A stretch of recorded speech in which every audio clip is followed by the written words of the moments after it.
नमस्कार, जय माता दी। मन्नू जिंदगी यूट्यूब चैनल में आप सभी का स्वागत है।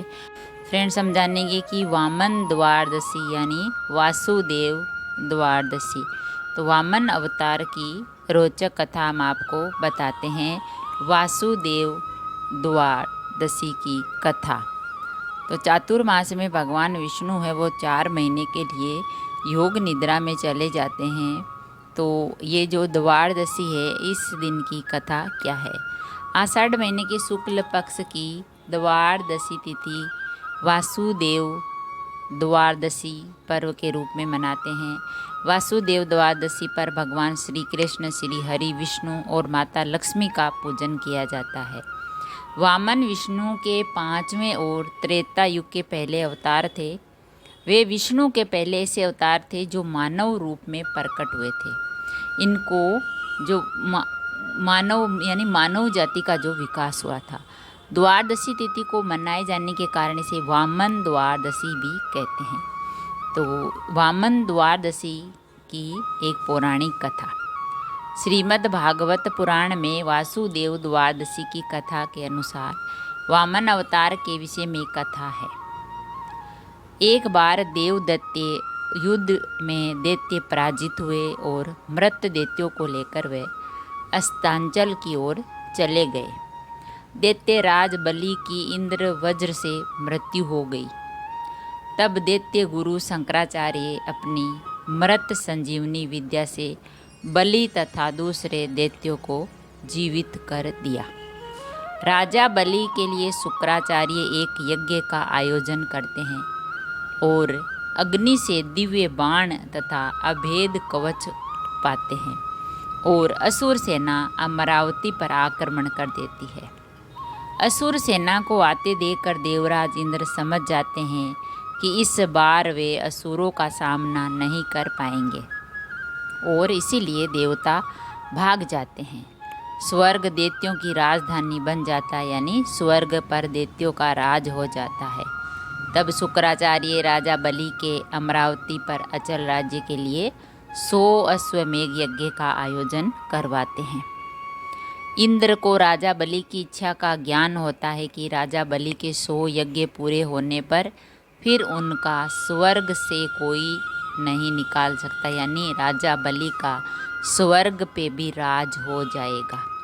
इसीलिए इंद्र भगवान विष्णु की शरण में जाते हैं और भगवान विष्णु इंद्र को सहायता करने के लिए कहते हैं।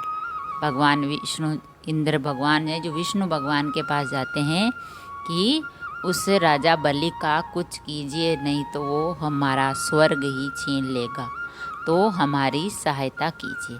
तब भगवान विष्णु वामन रूप में अदिति के गर्भ से उत्पन्न होने का वचन देते हैं। भगवान विष्णु है वो इंद्र भगवान को कहते हैं कि मैं तुम्हारी सहायता अवश्य करूँगा। तब भगवान विष्णु है वो वामन रूप में यानी छोटे ब्राह्मण के रूप में जो अदिति के गर्भ से जन्म लेते हैं, वचन देते हैं कि मैं जन्म लूँगा। इधर कश्यप जी के कहने पर माता अदिति पयोव्रत का अनुष्ठान करती है, जो कि पुत्र प्राप्ति के लिए होता है। तब भाद्रपद मास की शुक्ल पक्ष की द्वादशी के दिन प्रभु माता अदिति के गर्भ में प्रकट हो अवतार लेते हैं तथा ब्रह्मचारी ब्राह्मण का रूप धारण करते हैं। महर्षि कश्यप ऋषियों के साथ उनका उपनयन संस्कार करते हैं। वामन बटु को महर्षि पुलक, यज्ञोपवीत अगस्त्य ने मृगचरम, मरीचि ने पलाश दंड, सूर्य ने छत्र, भृंगु ने खड़ाऊ, सरस्वती ने रुद्रांश माला तथा कुबेर ने भिक्षा का पात्र दिया। जो ये महर्षि थे, राजा थे, अगस्त्य थे, उन्होंने सभी ने उसको वामन जो बटुक था उसको अलग अलग है जो भिक्षा के जो चीज़ें थी। तो महर्षि पुलुक ने दी यज्ञोपवीत, अगस्त्य ने मृगचरम और मरीच ने पलाश दंड, सूर्य ने छत्र, भृंगु ने खड़ाऊ और सरस्वती ने रुद्राक्ष की माला तथा कुबेर ने भिक्षा का पात्र। इसके बाद भगवान वामन पिता की आज्ञा लेकर बलि के पास जाते हैं। वो सारा रूप धारण कर जो जो चीज़ें महर्षियों ने दी वो लेकर वो बलि के पास जाते हैं। उस समय राजा बलि नर्मदा नदी के तट पर अंतिम यज्ञ कर रहे होते हैं। 100 यज्ञ पूरे होने वाले होते हैं, तो अंतिम जो यज्ञ वो कर रहे होते हैं। तो वामन अवतारी श्री विष्णु राजा बलि के पास पहुंच जाते हैं। राजा बलि वामन को देखकर पूछते हैं, आप कौन हैं? तब वामन उत्तर देते हैं, हम ब्राह्मण हैं। बलि फिर से प्रश्न करते हैं, तुम्हारा कहाँ वास रह रहा है, यानी तुम कहाँ से आए हो, कौन हो? ये संपूर्ण ब्रह्मा सृष्टि है, वही हमारा निवास है, वामन उत्तर देते हैं। ये सुनकर राजा बलि ने सोचा, जैसे सब लोग सृष्टि में रहते हैं वैसे ये ब्राह्मण भी रहता होगा। फिर बलि पूछते हैं कि तुम्हारा नाथ कौन है? हम सबके नाथ हैं, हमारा कोई नाथ नहीं है। वामन उत्तर वापस उस बलि को वामन ये उत्तर देते हैं कि हम सबके नाथ हैं, हमारा कोई नाथ नहीं है। लेकिन बलि समझता नहीं कि ये भगवान विष्णु ही है। तो राजा सोचते हैं हो सकता है उनके माता पिता आदि की मृत्यु हो गई होगी। तब राजा फिर से प्रश्न करते हैं, तुम्हारे पिता कौन है? वामन उत्तर देते हैं, पिता का स्मरण नहीं करते, अर्थात हमारा कोई पिता नहीं है, हम ही सबके पिता हैं। बलि पूछते हैं कि तुम मुझसे क्या चाहते हो? वामन उनसे भिक्षा मांगते हैं, 3 पग धरती। बलि को आश्चर्य होता, वामन की 3 पग धरती तो बहुत थोड़ी होती है। वे कहते हैं ये तो बहुत थोड़ी है। वामन कहते हैं इतने में हम तीनों लोकों की भावना करते हैं, अर्थात हम 3 पग में ही त्रिलोकी नाप लेंगे। बलि के गुरु शुक्राचार्य बलि को वचन देने से रोकते हैं कि बलि ये वचन ना ले, या ये जमीन देने का तो वचन है उनसे ना ले। फिर भी बलि नहीं मानते हैं। बलि सोचता है कि ये छोटा सा है ब्राह्मण, इसके 3 पैर जमीन से तो कितनी ही भूमि जाएगी, कुछ नहीं होने वाला। लेकिन राजा बलि को ये पता नहीं होता है कि ये भगवान विष्णु ही है। फिर भी बलि नहीं मानते हैं। वामन 1 पग में सभी लोग और दूसरे में पूरी धरती नाप लेते हैं। अब तीसरा पग रखने का स्थान नहीं रहता। बलि के समक्ष संकट उत्पन्न हो जाता है।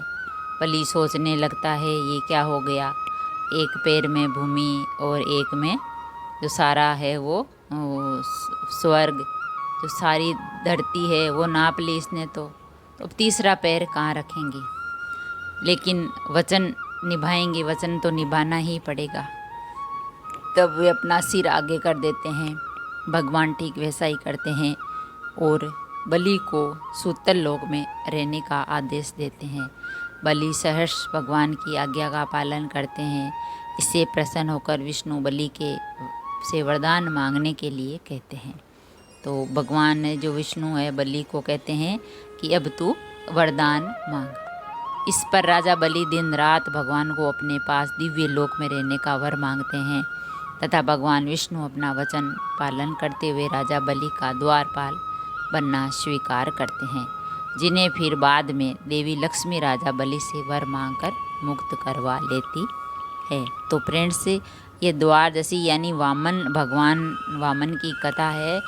जो राजा बलि से उन्होंने 3 पैर भूमि मांगी, तो 1 पैर पर सारा स्वर्ग आ गया, दूसरे में धरती, और तीसरा पैर उन्होंने कहा मैं कहाँ रखूं। तो बलि राजा ने अपना सिर आगे कर दिया। तो उन्होंने 1 पग में सभी लोग, पूरा लोग जो था वो नाप लिया, दूसरे में पूरी धरती, तो आकाश और धरती सब नप गए। लेकिन तीसरा पैर है जो उन्होंने उनके सर पर रखा और वो पाताल लोक को चले गए। तो फिर भगवान वामन ने कहा बलि तुम अब वरदान मांगो। तो बलि ने ये वरदान मांगा कि तुम मेरे साथ ही रहोगे दिन और रात। तो फिर माता लक्ष्मी ने राजा बलि से मुक्ति दिलवाई भगवान विष्णु को। इसीलिए भगवान विष्णु है वो सिर्फ 4 महीने के लिए योग निद्रा में जाते हैं, यानी राजा बलि के वहाँ 4 महीने रहते हैं। देवसैनी एकादशी से लेकर देवउठनी एकादशी तक।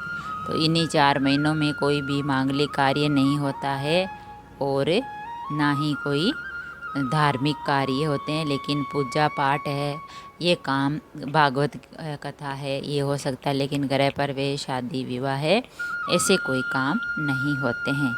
तो फ्रेंड्स, ये थी द्वादशी की एक पौराणिक कथा, जो भगवान विष्णु ने वामन का रूप लिया, वामन अवतार लिया उसकी। अगर कहानी पसंद आई तो लाइक और शेयर ज़रूर करें। ऐसी ही कहानी और कथा सुनने के लिए, जानने के लिए चैनल को सब्सक्राइब करें। थैंक यू, धन्यवाद।